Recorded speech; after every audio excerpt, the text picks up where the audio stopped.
Good afternoon to all of you.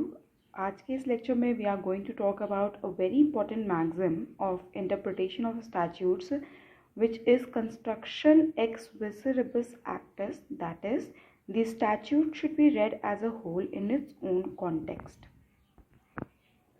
So first of all, we need to understand what is the relevance of this particular maxim. अगर हम इस मैगज़िम के ऊपर एक complete lecture dedicate कर रहे हैं तो obviously this is going to be a very important one, and you need to understand that this particular maxim is also called as one of the cardinal principles of interpretation of a statute, and that is the reason we are discussing it separately as a complete lecture. अब आप यहाँ देख सकते हैं कि construction ex visceribus acts मैगज़िम की meaning में मैंने यहाँ पर लिख रखा है कि अगर कोई statute interpretation is in question, किसी स्टैट्यूट का इंटरप्रिटेशन इज़ इन क्वेश्चन, तो in that case it should be read as a whole, and उसके जितने भी पार्ट्स होते हैं, दैट इज़ टू से जितने भी इंटरनल एड्स होते हैं, वो सभी एक साथ पढ़े जाने चाहिए, यानी कि उन सब को दिमाग में रखते हुए ही किसी पर्टिकुलर क्वेश्चनड इनैक्टमेंट को इंटरप्रेट करना चाहिए, ना कि सिर्फ और सिर्फ उस एक क्वेश्चनड इनैक्टमेंट को. So to simply state, we can also say that a statute is to be interpreted only within the four corners of the act, and it cannot be interpreted in isolation.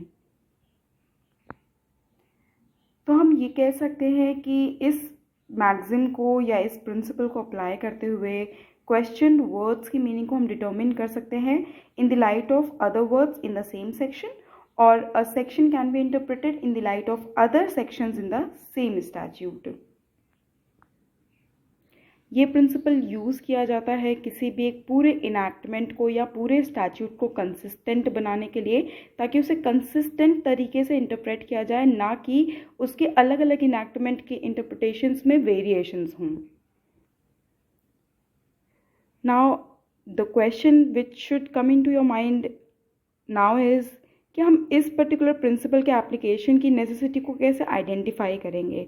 तो अगर किसी particular statute के given enactment में या question enactment के अंदर ये तीन फ्रेजेस यूज़ हुए हैं, तो आप इसे इंडिकेशन मान सकते हैं कि now the judiciary need to apply this particular principle while interpreting this particular enactment.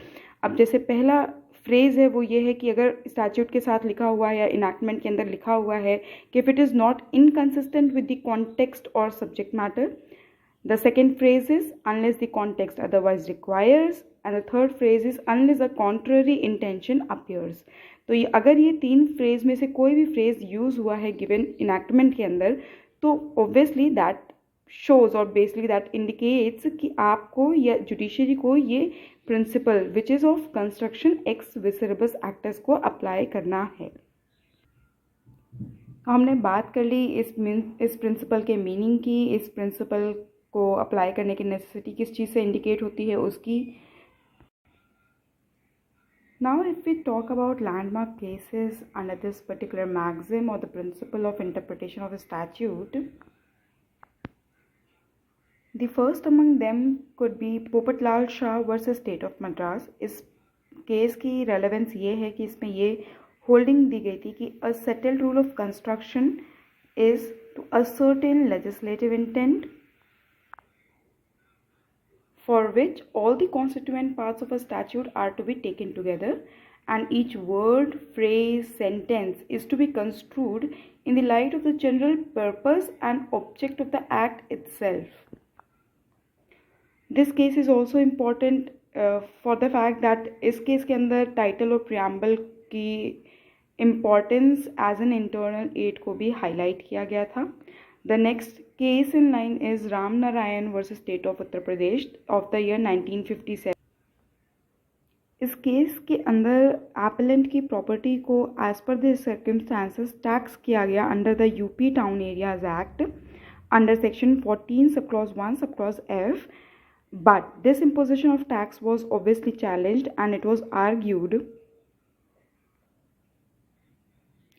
that as per the requirement, although he was carrying business in that town area, but he was not living in it, and hence it could not be taxed.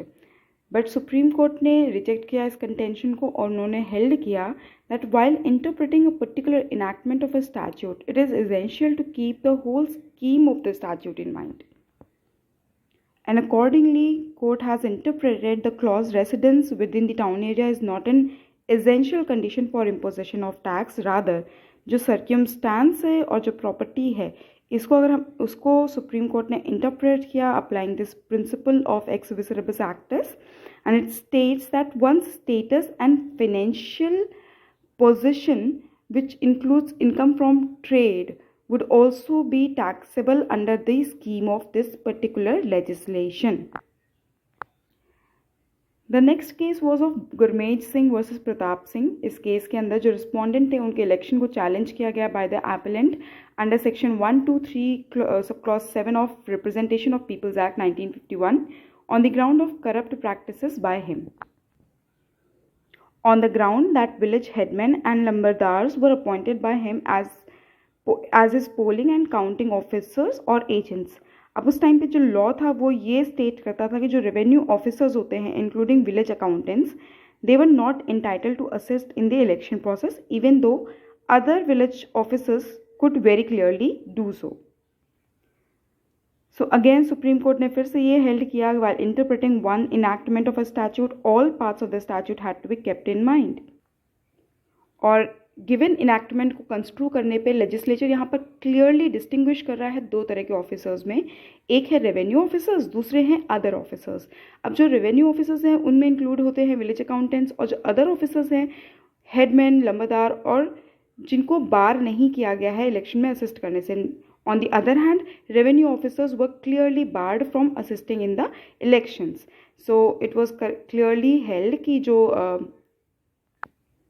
जो respondent हैं उन्होंने किसी भी तरह की corrupt practice नहीं की है. रादर उन्होंने लेजिस्लेचर के द्वारा दिए हुए दो डिस्टिंग्विश्ड ऑफिसर्स को फॉलो किया है, डिस्टिंक्शन को फॉलो किया है और सिर्फ उन्हीं ऑफिसर्स को एजेंट्स बनाया है जो लोग एंटाइटल्ड थे वो ड्यूटी कैरी ऑन करने के लिए. The next case was of Attar Singh versus Inder Kumar of the year 1967.